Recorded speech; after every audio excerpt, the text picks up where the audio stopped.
Math ক্লাসে জানাচ্ছি তোমাদেরকে স্বাগতম। পড়ছিলাম ম্যাথ ফার্স্ট পেপারের অধ্যায় 9 অর্থাৎ ডিফারেন্সিয়েশন। তো চলো আজকেও কিছু অঙ্ক দেখি। দেখো এখানে আমি আরেকটা দেওয়া আছে কি ডিডিএক্স কজ এক্স ইকুয়াল হচ্ছে মাইনাসের সাইন এক্স।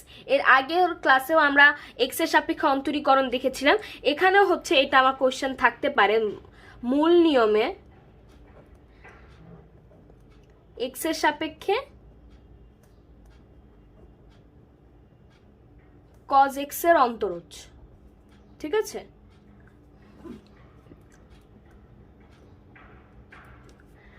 এক্স এর সাপেক্ষে কজ এক্স এর অন্তরজ তোমাদের থাকতে পারে, অর্থাৎ ডিডিএক্স কজ এক্স ইকুয়াল তোমার মাইনাস সাইন এক্সটা একটা প্রমাণ করতে হবে। তাহলে সেম আগের গুলোর মতোই তোমাকে প্রথমে কি করে নিতে হবে, ধরি এফ অফ এক্স সমান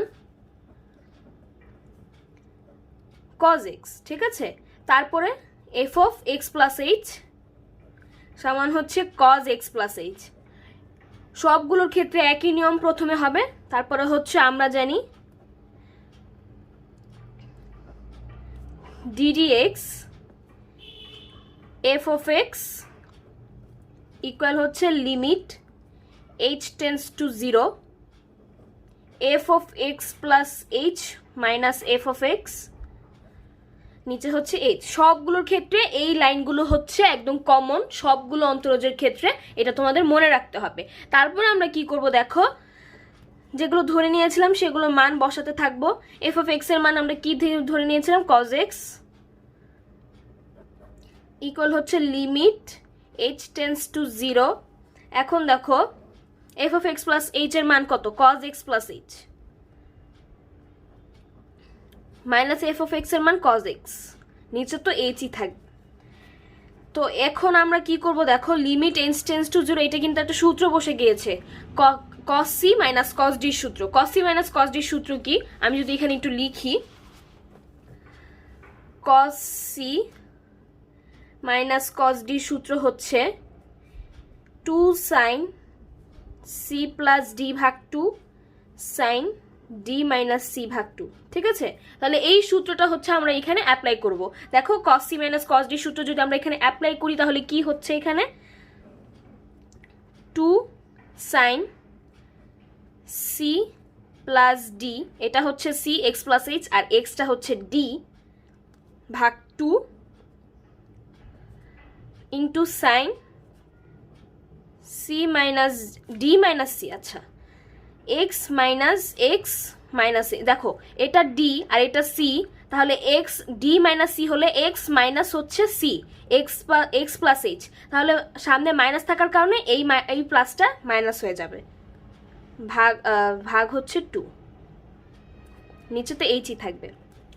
এখন দেখো লিমিট এইচ টেন্স টু 0ই হবে এখানে, আর 2 সাইন, দেখো এক্স আর এক্স 2x প্লাস এইচ ভাগ 2 হয় সাইন ডি মাইনাস সি। ঠিক আছে, ডি মাইনাস সি হওয়ার কারণে দেখো এই এক্স প্লাসের এক্স আর মাইনাসের এক্সটা কাটা যাচ্ছে, তাহলে শুধু থাকছে মাইনাসের এইচ, তাহলে নিচে থাকছে আমাদের এইচ। এর পরের লাইনে দেখো আমরা কি করতে পারি, এখানে তো লিমিট এইচ টেন্স টু 0ই থাকবে। এখন আমরা কি করব, এই 2টাকে কাটার জন্য আমরা এখানে এক্সট্রা একটা 2 নিব, এইচ এর সাথে এক্সট্রা 2 নেওয়ার কারণে এইচ ভাগ 2 হয়ে যাবে। আমরা 2 একটা এক্সট্রা নিলাম, সাথে আবার 2টা ভাগও করে দিলাম, তাহলে 2 কাটা গেলে আবার এইচই থাকে, সুতরাং আমরা 2 একটা এক্সট্রা নিতেই পারি। তাহলে 2 সাইন এখানে থাকে হচ্ছে দেখো 2x প্লাস এইচটা কিন্তু 2x প্লাস এইচ এর নিচে কিন্তু 2 ভাগ আকার আছে, অর্থাৎ 2x এর নিচেও 2 আছে, এইচ এর নিচেও 2 আছে। তাহলে আমি এখানে যদি তোমাকে দেখাই 2x ভাগ 2 প্লাস এইচ ভাগ 2, তাহলে এইখানে 2 কাটা যায়, এই 2টা কিন্তু সবার সাথে ভাগ আকার আছে, তাহলে কি থাকে শুধু এইচ প্লাস এইচ ভাগ 2, এক্স প্লাস এইচ ভাগ 2, আর এখানে থাকে হচ্ছে সাইন এইচ ভাগ 2 থাকলো। আর এই মাইনাসটা আমরা সামনে লিখে দিই, এখানে ঝামেলা রাখার কোনো প্রয়োজন নেই, মাইনাসটা সামনে লিখে দিলাম, এই মাইনাসটা সামনে লিমিটের। এখন আমরা কি করব, এই 2টা কাটা দিয়ে দিব। তারপর আমার কি থাকে দেখো, মাইনাসের limit h tends to 0 sine x plus h ভাগ 2 লিমিট এইচ ভাগ 2 টেন্স টু 0 সাইন এইচ ভাগ 2 ভাগ সাইন এইচ ভাগ 2। এটা কি দেখো তো, এটা একটা সূত্র, এর আগের ক্লাসে কিন্তু এই সূত্রটা বলেছিলাম। কি সূত্র? Limit theta tense to 0 sine theta ভাগ থিটা। এটা কিন্তু একটা সূত্র ছিল। এটা হলে কি হয় বলো তো, সমান সমান 1 হয়। এই সূত্রটা কি তোমাদের মনে আছে? আমি কালকে এর আগের ক্লাসে হচ্ছে এই সূত্রটা দেখিয়েছিলাম। কি লিমিট থিটা সমান থিটা টেন্স টু 0 হলে সাইন থিটা ভাগ থিটা ইকুয়াল 1 হয়। তাহলে এই সূত্রটা এখানে হচ্ছে আনার জন্য আমার এই প্রসেসটা দেখো, limit theta tense to 0 sine theta ভাগ থিটা, তাহলে এটা ইকুয়াল হচ্ছে আমরা 1 লিখতে পারি। এখন তাহলে আমার পরের লাইনে কি হবে দেখো, মাইনাসের এইচ টেন্স টু 0 এখানে। এখন যদি আমরা এইচ এর মানটা এখানে 0 বসাই তাহলে দেখো কি হয়, এই 0 ভাগ 2 0ই হয়, এক্স এর সাথে 0টা যোগ করলে শুধু এক্স থাকে, তাহলে সাইন এক্স, আর এটা তো ইনটু হচ্ছে এই পুরাটা কিন্তু 1 সূত্র অনুযায়ী, তাহলে এটা 1 হয়। আর তারপরে হচ্ছে শুধু মাইনাসের সাইন এক্স থাকে। তাহলে কিন্তু দেখো আমাদের কিন্তু ডিডিএক্স কজ এক্স সমান মাইনাসের সাইন এক্স ছিল, আমরা কিন্তু ডিডিএক্স কজ এক্স সমান মাইনাসের সাইন এক্সটা পেয়ে গেলাম। এটা এভাবেই হচ্ছে আমার মূল নিয়মে এক্স এর সাপেক্ষে কজ এক্স এর অন্তরজটা বের করব। তো এখন চলো একইভাবে আমরা 10x এর অন্তরজটা দেখি। 10x এর অন্তরজের ক্ষেত্রে কি ধরে নিতে হবে, f of x সমান 10x, সেম ভাবে অতএব f of x plus h সমান 10x plus h। ঠিক আছে, এরপর হচ্ছে আমরা জানি কি, আমরা জানি ddx f of x equal হচ্ছে limit h tends to 0 f of x plus h minus f of x ভাগ আকারে h। এখন আমরা কি করব, ধরে নিয়েছিলাম যে সেই মানগুলো বসাবো। f of x এর মান কত, 10x, তারপর হচ্ছে limit h tends to 0 f of x plus h এর মান কত, 10x plus h minus f of x এর মান হচ্ছে 10x ভাগ আকারে h। এখন আমরা কি করতে পারি দেখো, এটা লেখা লাগবে না ddx 10x, এখন আমরা লিমিট h tends to 0, দেখো এই 10x plus h কি আমরা sin x plus h ভাগ cos x plus h লিখতে পারি না? অবশ্যই পারি। আমরা কিন্তু sin থিটা ভাগ cos থিটা সমান 10 থিটা জানতাম, তাহলে এই অনুযায়ী কিন্তু আমরা 10x plus h এর ক্ষেত্রে sin x plus h ভাগ cos x plus h লিখতে পারি। তো এই hটা আমি এই পাশে আনলাম, এই এইচটা আমি আলাদা আনলাম, উপরের 1 ভাগ এইচ আকারে আলাদা রেখে দিলাম, নিচের এইচটা না রেখে। এখন আমরা কি করব, সাইন এক্স প্লাস এইচ ভাগ cos x plus h, 10x plus এইচকে আমরা এটা লিখতে পারি। সেম ভাবে 10x কেও আমরা কি সাইন থিটা ভাগ কস থিটার সূত্র অনুযায়ী লিখতে পারি। সাইন থিটা ভাগ কস থিটা সমান আমরা 10 থিটা জানতাম যেহেতু, তাহলে 10x কেও আমরা কি লিখতে পারি, সাইন এক্স ভাগ কজ এক্স। আচ্ছা এটা কিন্তু মাইনাস, আচ্ছা এটা ব্রেকেট আকারে রাখি। তারপরে দেখো আমরা কি করতে পারি, লিমিট h টেন্স টু 0 1 ভাগ hটা থাকুক। এখন দেখো এখানে কিন্তু আমরা লসাগু করে নেই, লসাগু করে নিলে কি হবে, cos x plus h into cos x। তাহলে উপরে দেখো এখানে যদি আমরা দেখো এখানে নিচে cos x প্লাস h ছিল, তাহলে এইটার সাথে যদি এটা ভাগ করি শুধু cos x থাকে, তাহলে cos x টা হচ্ছে sin x প্লাস h এর সাথে ইন্টু আকারে হয়ে যাবে। লসাগুর মতো করছে, আশা করি বুঝতে পারছো। cos x হবে, দেখো এটার নিচে হচ্ছে cos x আছে, তাহলে এটার সাথে যদি এটা ভাগ করি শুধু cos x প্লাস h থাকে, তাহলে cos x plus h into sin x হবে। x প্লাস hটা হচ্ছে সামনে রাখছি, তাহলে দেখো এখানে কি লিখতে পারি আমরা, cos x plus h into sin x। আচ্ছা এটা sin x কিন্তু, আচ্ছা এটা নিচে লিখি into sin x, cos x plus h into sin x। ঠিক আছে, আশা করি বুঝতে পারছো। তো সেম ভাবে এটা এইভাবে রাখলাম। এখন দেখো আমাদের কিন্তু এটা সূত্রে পড়ে গেছে, কি সূত্র, সাইন এ মাইনাস বি এর সূত্র। দেখো সাইন এ মাইনাস বি এর সূত্র কি ছিল, sign A cos B minus cos A sine B.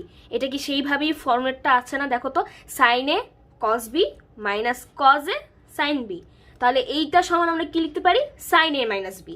তোমরা একটু সূত্রটা দেখো, বইয়ে আছে, সাইন এ মাইনাস বি সূত্র হচ্ছে sine A cos B minus cos A sine B. তাহলে এই সূত্রটাই হচ্ছে আমরা এখানে অ্যাপ্লাই করব। সাইন এটা হচ্ছে a x plus h sine A minus b, এক্সটা হচ্ছে আমাদের বি মাইনাস বি, সাইন এ মাইনাস বি সূত্রটা আমরা অ্যাপ্লাই করে দিলাম। নিচে তো আমাদের cos x plus h into cos এক্সই থাকবে, ব্রেকেট দিয়ে দিলাম। তারপরে দেখো আমরা কি করতে পারি, লিমিট এইচ টেন্স টু জিরোটা থাকলো 1/h। এখন দেখো এখানে আমাদের প্লাসের এক্স মাইনাসের এক্সটা কাটাকাটি যায়, তাহলে উপরে থাকে শুধু সাইন এইচ, নিচে থাকে হচ্ছে cos x plus h into cos x.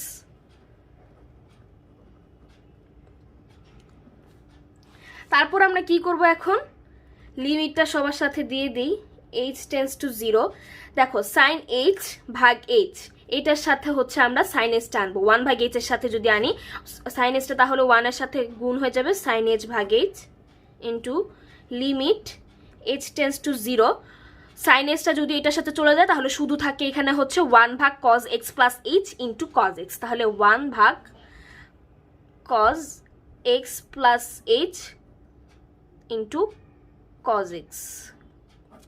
এখন দেখো এটা কিন্তু আমাদের কিসের সূত্র পড়ে, ওই আগের সূত্রটাই, limit theta tense to zero হলে সাইন থিটা ভাগ থিটা সমান কি লিখতে পারি আমরা 1, তাহলে এটা শুধু একদম 1 হয়ে যাবে।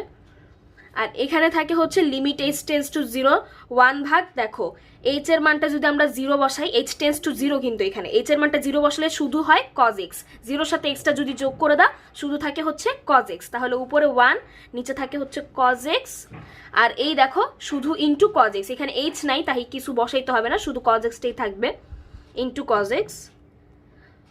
তারপর হচ্ছে এটা থেকে আমরা কি লিখতে পারি, দেখো 1 এর সাথে যদি এটা গুণ আকারে হয়ে যায় শুধু এটাই থাকবে, আর নিচে হচ্ছে 1 দুইটা কজ এক্স আছে শুধু কজ স্কোয়ার এক্স হয়ে যাবে, তাহলে 1 কজ স্কোয়ার এক্স। ঠিক আছে, তাহলে 1 কজ স্কোয়ার এক্সকে কি লেখা যায় বলো তো, sec square x.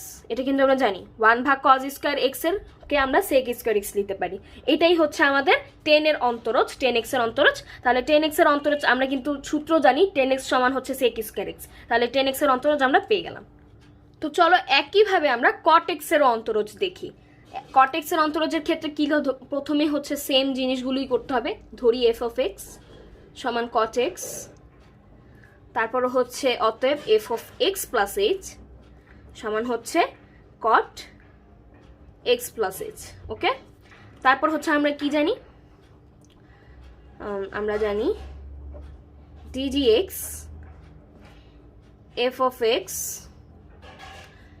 equal limit h tends to 0 f of x plus h minus f of x ভাগ হচ্ছে h। ঠিক আছে, তাহলে আমরা নেক্সটে কি লিখতে পারি, দেখো ddx f of x এর মান কত, f of x এর মান কত হচ্ছে cot x, তাহলে ddx cot x হবে limit h tense to 0 f of x plus h এর মান হচ্ছে cot x plus h, cot x plus h minus f of x এর মান হচ্ছে cot x। এই অন্তরজগুলো কিন্তু অনেক ইম্পর্টেন্ট, অনেকবার বোর্ডে এসছে, তোমরা একটু বইয়ে দেখো তাহলেই বুঝতে পারবে। আর নিচে তো ভাগ আকারে এইচটা আছেই। এখন আমরা কি করব, লিমিট এইচ টেন্স টু 0 তো থাকলোই, এই এইচটাকে আমরা আলাদাভাবে আনি, তাহলে 1/h আকারে আচ্ছা এনে ফেললাম। তাহলে cot x প্লাস h সমান আমরা কি লিখতে পারি বলো তো, 10x প্লাস h যখন ছিল তখন আমরা লিখেছিলাম sin x প্লাস h ভাগ cos x প্লাস h, মানে sin থিটা ভাগ cos থিটা সমান tan থিটা, তাহলে tan থিটার উল্টা যেহেতু cot থিটা, তাহলে cot থিটা সমান কি হবে, cos থিটা ভাগ sin থিটা। তাহলে আমরা কি লিখতে পারি, cos x প্লাস h ভাগ sin x প্লাস h। ঠিক আছে, মাইনাস cot x, তাহলে sin থিটা ভাগ cos থিটা ভাগ sin থিটা সূত্র অনুযায়ী এটাও লিখবো, তাহলে cos x ভাগ sin x, cot x এর সূত্র আমরা লিখে ফেললাম, cot x সমান হচ্ছে আমরা cos x ভাগ sin x লিখে ফেললাম, এটাকে ব্রেকেট আকারে রেখে দিই। তারপর আমরা কি করব, limit h tense to 0 1/h, দেখো এখানে যদি লসাগুর মতো নেই sin x plus h into sin x, দেখো এখন যদি আমরা এইটাকে হচ্ছে নিচেরটাকে যদি ভাগ করি, দেখো নিচে আছে sin x প্লাস h, এখানে হচ্ছে তাহলে ভাগ করলে শুধু থাকে হচ্ছে sin x, তাহলে sin x এর সাথে cos x প্লাস hটা গুণ হয়ে যাবে, তাহলে কি থাকে cos x plus h into হচ্ছে sin x, মাইনাস এখানে যদি আমরা ভাগ করি নিচেরটা হচ্ছে sin x আছে, তাহলে এটার সাথে যদি এটা ভাগ করি শুধু থাকে sin x plus h, sine x plus h এর সাথে যদি কজ এক্সটা গুণ করো sine x plus h into cos x হয়ে যায়, ইন্টু কজ এক্স। ব্রেকেট দিয়ে দিই। এখন limit h tends to 0 1/h। তা এখন আমরা কি করব, সূত্র অ্যাপ্লাইয়ের জন্য তোমাদের সুবিধার্থে আমি একটু আগে পরে লিখি যাতে তোমাদের বুঝতে সুবিধার্থে হয়। সাইন এক্সটা আগে লিখলাম, কজ এক্স প্লাস এইচটা পরে লিখলাম। গুণের ক্ষেত্রে আগে পরে করা যায়, কোনো সমস্যা নেই। এখানেও কজ এক্সটা আগে লিখলাম, সাইন এক্স প্লাস এইচটা পরে লিখলাম। তাহলে নিচে হচ্ছে sine x plus h into sine x, ঠিক আছে।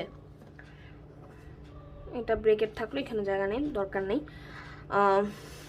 H tends to 0 1/h। এখন কিন্তু আমাদের সূত্র বসে, কি সূত্র, সাইন এ মাইনাস বি। সাইন এ মাইনাস বি এর সূত্র কি, sine A cos B minus cos A sine B. আবারও বলছি, সাইন এ মাইনাস বি এর সূত্র হচ্ছে sine A cos B minus cos A sine B. তাহলে আমরা কিন্তু এখানে সূত্রটা বসাতে পারি। সাইন, এটা সূত্র কি, সাইন এ মাইনাস বি। তাহলে সাইন এ হচ্ছে আমাদের হচ্ছে এক্স আর বি হচ্ছে এক্স প্লাস এইচ। তাহলে এখানে কি, সাইন এ minus b x plus h. বিটা কিন্তু এক্স প্লাস এইচ, কিন্তু প্লাসটা মাইনাস হয়ে যাবে কারণ আমার এখানে মাইনাস আছে সামনে। তাহলে আমরা কি লিখবো, এক্স মাইনাস এইচ, ঠিক আছে। আর নিচে তো sine x plus h into sine এক্সই হবে। এখন দেখো এক্স প্লাসের এক্স মাইনাসের এক্স কাটা যায়। তারপর আমরা কি লিখতে পারি, limit h tends to 0 1/h। উপরে যেহেতু কাটাকাটি গেছে তাহলে উপরে থাকে হচ্ছে সাইন মাইনাস এইচ, নিচে থাকে হচ্ছে sine x plus h into হচ্ছে সাইন এক্স। তা আমরা হচ্ছে এখন এই পৃষ্ঠায় লিখি, এখানে আর জায়গা নেই। দেখো কি আছে এখানে, sine a limit h tends to 0 1/h sine minus h ভাগ sine x plus h into sine. এখন আমরা লিমিটটা সবার সাথে দিয়ে দিব। দেখো লিমিট এইচ টেন্স টু 0, এই সাইন এইচটা হচ্ছে আমরা সাইন মাইনাস এইচটা এই এইচ এর সাথে হচ্ছে উপরে গুণ আকারে নিয়ে আসবো। 1 এর সাথে গুণ হলে সাইন মাইনাস এইচ ভাগ এইচ হয়। আচ্ছা, এইখানে যে সাইন মাইনাস এইচটা, মাইনাসটা আমরা লিমিটের সামনে দিতে পারি, বুঝছো। সাইন এইচটা সাইনের সাথে যে মাইনাসটা আছে এটা সামনে দেওয়া যায়, তাহলে শুধু থাকে সাইন এইচ ভাগ এইচ। তারপর আমাদের কি থাকে, সাইন এইচটা যদি আমরা এইচ এর সাথে গুণ আকারে নিয়ে যাই থাকে হচ্ছে 1 ভাগ sine x plus h into sine x থাকে, শুধু এখানে 1 ভাগ sine x plus h sine x থাকে। তাহলে লিমিট এইচ টেন্স টু 0 শুধু থাকে হচ্ছে 1 ভাগ sine x plus h into sine x. 1 sine x plus h into হচ্ছে সাইন এক্স, লেখা শেষ। তারপর দেখো আমরা কি করতে পারি, আমাদের কিন্তু সূত্র হয়ে গেল কি, লিমিট থিটা টেন্স টু 0 হলে সাইন থিটা ভাগ থিটা সমান আমরা কি লিখতে পারি, 1। তাহলে শুধু হবে এখানে মাইনাসের 1 ইন্টু লিমিট। দেখো লিমিট এইচ এর মানটা যদি আমরা 0 এখানে বসাই, 1 তো 1ই থাকলো, নিচে হচ্ছে এই এইচ এর মানটা আমরা এইচ টেন্স টু 0 থাকার কারণে এইচ এর মানটা যদি 0 বসাই তাহলে এক্স প্লাস 0 মানে এক্স। তাহলে 1 ভাগ sine x into sine x হয়। তাহলে 1 ভাগ sine x into sine x. তাহলে কি থাকে, মাইনাসের 1টা যদি এটার সাথে আমরা গুণ করে দেই তাহলে শুধু হচ্ছে 1 ভাগ সাইন এক্স, আর সাইন এক্স থাকার কারণে এটা সাইন এক্স হবে। 1 ভাগ দুইটা সাইন এক্স হচ্ছে গুণ আকারে থাকলে সাইন স্কোয়ার এক্স হয়ে যায়। এখন আমরা 1 ভাগ সাইন স্কোয়ার এক্সকে কি লিখতে পারি বলতো, cosec square x. Cosec square x হচ্ছে আমরা সমান 1 ভাগ সাইন স্কোয়ার এক্স জানতাম, তাহলে 1 ভাগ সাইন স্কোয়ার এক্স সমান আমরা লিখতে পারি কি, কোসেক স্কোয়ার এক্স। তাহলে এটাই হচ্ছে আমাদের কট এক্স এর সাপেক্ষে হচ্ছে এক্স এর সাপেক্ষে কট এক্স এর অন্তর।